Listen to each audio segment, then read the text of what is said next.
Hey everyone, Anthony DiGiovanni here with another Monday video for SacredU Philosophy. I'm continuing the Batman Dark Knight series of videos talking about why that series is important to us today. Why we need to go back and see what we can learn from that series. I've recently rewatched all three. They've always been a favorite of mine, but now being older, I'm 25 now, and going back and watching them, I realized there's a lot we can get out of it. A lot we can get out of these movies in a mythical and metaphoric way that will teach you a moral and will teach you, hopefully, how to act as you go forward in your own adventure in your own life. If you guys are ready, let's dive in and find out what they got. Okay, so starting with the first one, I did an introductory video last week. You guys should go back and check that out. It was kind of an overarching thesis on why this trilogy is important and why I'm even doing this. So you need to go back and watch that if you're completely lost as to why if this is your first time on this page and you're lost as to why I'm talking about Batman Begins. Batman Begins is the first one. It's most commonly overlooked just because The Dark Knight was so good and Heath Ledger did so good in it. But we need to go back to Batman Begins. It's the first of the trilogy. It's important to understand some of the things that are set up for 2 and 3, Dark Knight and Dark Knight Rises, because the whole trilogy is cyclical. And what I mean by that is it revolves back into a circle. Things that happen in the first one are reflected in the third one, so it's important for that when we get there. But it's also setting up the themes and the morals and the imagery and the myth that we need as we go forward. On top of all of that, the Batman Begins on its own, alone as a movie, has a lot to say. Has a lot to say for us in modern day. And again, I've been saying it with this whole trilogy. I think Batman Begins, it fits right in with the rest of the trilogy in the sense that it was almost prophetic in the way that it was predicting politically and ideologically a lot of the views that we see running rampant today. All right, so let's begin. The first one that is most prevalent to this series is that revenge does not equal justice. And so many of you watching this, so many of the people out there that are social justice warriors, self-proclaimed social justice warriors, they think anytime they're just prideful, hurt, they think everyone's against them. It's the us versus them narrative. It's constantly you being oppressed by the world or somebody else being oppressed, and you have to stand up and fight them. And you take this vindictive revenge or this vindictive protectiveness. Jonathan Haidt, in his book, The Coddling of the American Mind, where he talks about how weak college universities in America are making our students, emotionally weak and intellectually weak. But he talks about how they're establishing a norm in vindictive protectiveness, essentially saying, I have a right to violence if I feel that you are threatening, or if your speech is threatening to me and it's hateful to me or it's harmful to me because they've made speech harmful now, then I have a right to fight and kill you or punch you. It's vindictive protectiveness, and essentially ideologically I see this as revenge equal justice. That's not the case, people. Sorry, that's not what our country was founded on. It's not what our justice system was founded on. It's not justice. Revenge does not equal justice. This is taught in the movie very early on when we see Bruce Wayne's parents get killed. Young Bruce Wayne comes back from college. He's in Gotham. The person that killed the mobster that killed his parents is going on trial. Bruce Wayne goes to attend the trial. He has a gun on him, and he's planning to get his revenge. But before he can do it, when the trial's over, someone walks up and kills the dude because the guy ratted out. He was trying to rat out and get a good deal. Anyway, regardless, Bruce is rushed out of there by Rachel, his love interest, and they're in the car, and he starts talking to her. Essentially, he shows her the gun. He's like, I was planning to get my revenge today. And she slaps him. She slaps him. And she's like, your father would be embarrassed and disappointed with you right now. And he was like, what? I was trying to get revenge. She's like, that's not how justice works.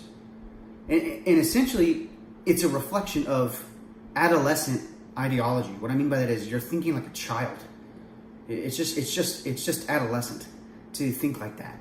A little side note here too is while we're on it, just because I see it most prevalently today with our politics, with our ideology, with the emotionally driven hatred of mercy and emotionally driven disguised resentment that is justice today.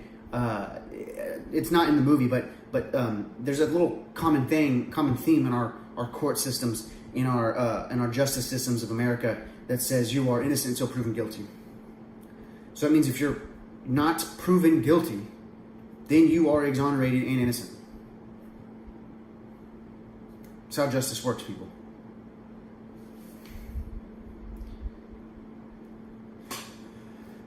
All right, point number 2, why Batman Begins is so important that we need to know, we need to learn. If you are one of those self-proclaimed social justice warriors, maybe you can evolve past revenge equaling justice, and you do want positive change. I think everybody in their own rights is a progressive in the sense that they want change. Most people want to see the world get better. All right, there's only a very few minority of chaotic, evil people that only want to see the world burn or only want to see people hurt, like the Joker. We'll get to that. But what I'm getting at is, guys, if you want true change and if you want true justice, it's got to be bigger than just you and what you want as a single person, what you emotionally desire, what you emotionally emphatically see as equality and justice. That's a big, big message from Batman Begins, because when Bruce Wayne, after he fails at killing this dude, he just goes on this dark journey. He goes through the League of Shadows, trains there. He gets brought to the final test, which essentially we're going to have you kill a murderer, because that's what we're all about. Is justice to us means the killing of those who've done wrong, right? I mean, there's no arguing there, but there is, and that's where Bruce decides, you know what, I got to stand for something bigger than me, and so he decides he's not going to kill. He's not going to kill and become just like what he wants to kill, but because by succumbing to this darker side of him, he will inevitably slip into becoming what he most fears, what he most wants to fight. Again, that's another great message for you people watching this. You want change? You want to see justice and equality in this world? That's fine. That's great. Those are noble ends. But you have to be very, very, very, very careful by the means to which you get to those ends. Because you could wake up one day and become exactly what you were fighting. Exactly what you were trying to get rid of. Anyway, let me get back on track here. Again, it's an important message, but to continue down, Batman Begins, he gets back from all that training, back from the League of Shadows. And what's he tell Alfred in the plane in Batman Begins? He tells him, I realized it's not about me. It's not about me anymore. It's got to be about a symbol. I have to create a symbol that stands for justice, that can do, a symbol that can do things that no man could, that not one man could. It is bigger than one man. It transcends manhood. It transcends humanity. What I mean by that is it goes beyond humanity.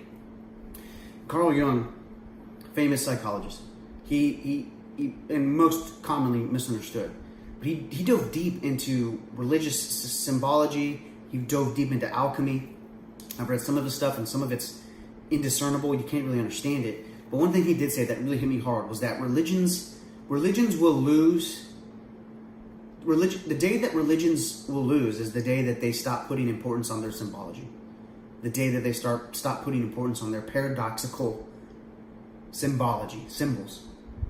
And by paradoxical, he meant things that just don't make sense, or things that would seem to clash, dichotomies that are opposites, but coming together and forming a third symbol that doesn't really make sense. That's why we get all these questions, right?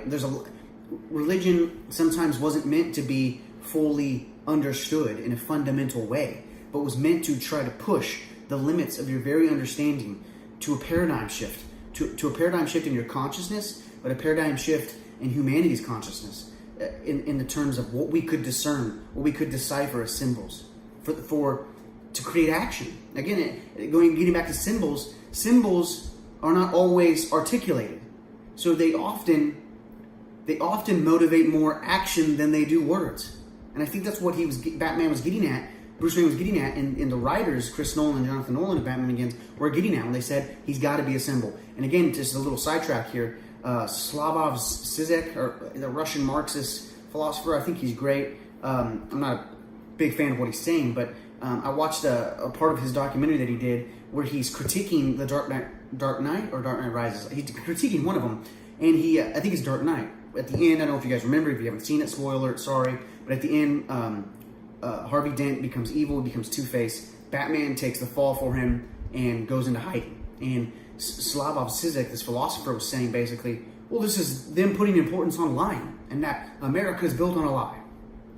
What he doesn't get is, and what he's completely ignoring, is Batman Begins, the first one, where Bruce said, it's not about me. It's not about Batman. It's about the symbol that Batman stands for. And so the reason why Batman took the fall and lied in Dark Knight was because Harvey Dent, the image of Harvey Dent as a good, normal human that stood up for rightness and justice in a corrupt city, that symbol was more important than the truth. The symbol for people to strive for, the people of Gotham to look towards. And Batman didn't, at the time, The Dark Knight, Batman he assumed that they didn't need him then. And they didn't. Because you'll see in Dark Knight Rises after that, there's 10 years of essentially peace, more than peace. They're like locking up everybody. And then Bane shows up. You guys get what I'm saying? There's an importance in symbols here that we miss as a common, as the modern culture today. Symbols incorporated action, not so much words. And we don't like that. I think today's modernity has taught us to be all about words, to be all about the tweets, what characters, what are you saying? Everybody has a voice now. Everybody has an opinion. Everybody has a platform. Just talk it out. Nobody walks it. Nobody walks the walk anymore. Why don't you act like you believe what you say you believe? That'd be a start for some real lasting change.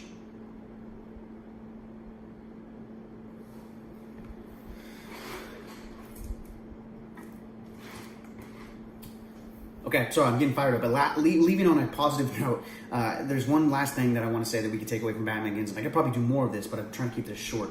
And it's essentially what you guys probably remember most, which is that Bruce Wayne has to take his fear of bats, change that fear into a strength. He has to confront it and then change it into a strength, and then he changes it into a weapon. I think it's a great moral and a great message for all of us psychologically. There's things that we're all afraid of. How much are you willing to... I've heard this before. You don't get less afraid in life. You get more brave. There's a difference. There's a huge difference. It's much harder, one, to make someone, but also, two, to make yourself, anybody for that matter, less afraid.